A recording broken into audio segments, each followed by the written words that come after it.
Crispina Perez, c. 1615 after 1670, was an African Senhora slave trader, natural from Geba, nowadays Guinea-Bissau.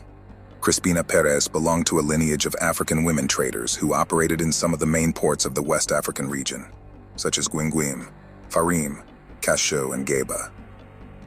She actively participated in trade networks connected to regional and international routes. Crispina's main business was exchanging products from European traders for human beings. Portuguese and local traders sold these people to different parts of the Americas and Portugal.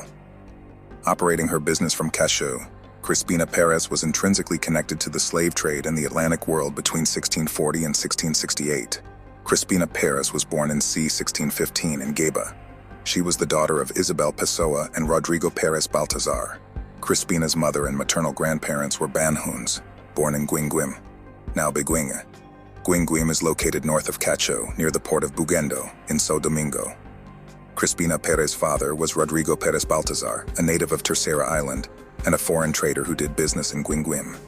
Rodrigo Perez Baltazar met Isabel Pessoa, Crispina Perez's mother, in Guinguim, where they got married, and later moved to Geba, where Crispina was born. When Crispina was a teenager, her parents moved from Geba to Cacheu. Later, after Crispina married, her parents moved to Farim and Crispina remained in Cacheu. She had a brother, Antonio Perez Baltazar.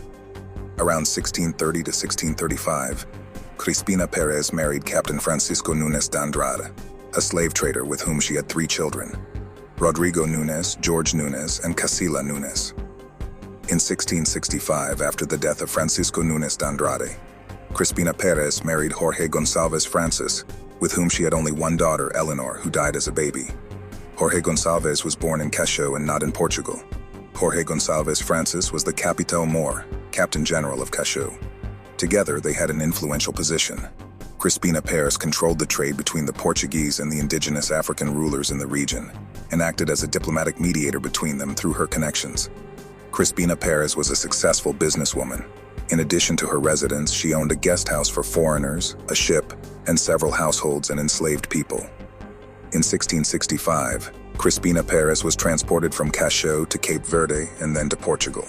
She was accused of practicing traditional rituals despite being a Catholic, an unusual incident of a member of a local person outside of Europe being taken to Portugal to stand trial before the Inquisition for heresy.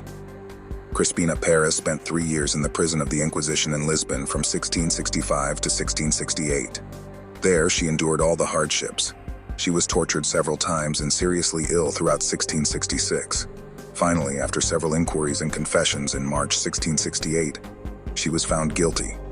Crispina Perez was sentenced for the crimes of using sorcerers and their cures, using rites of kindness, using mandinka cords, and for having ordered a bag of herbs to place around the neck of her daughter who was sick.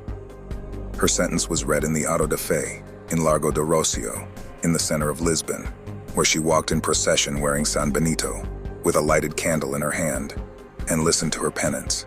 Then finally, she was obliged to pay the expenses of the court proceedings.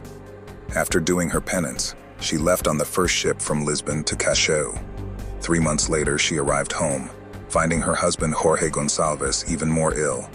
Shortly after her return in 1668, Crispina Perez was widowed for the second time. She died in Cacheu after 1670, unregistered date.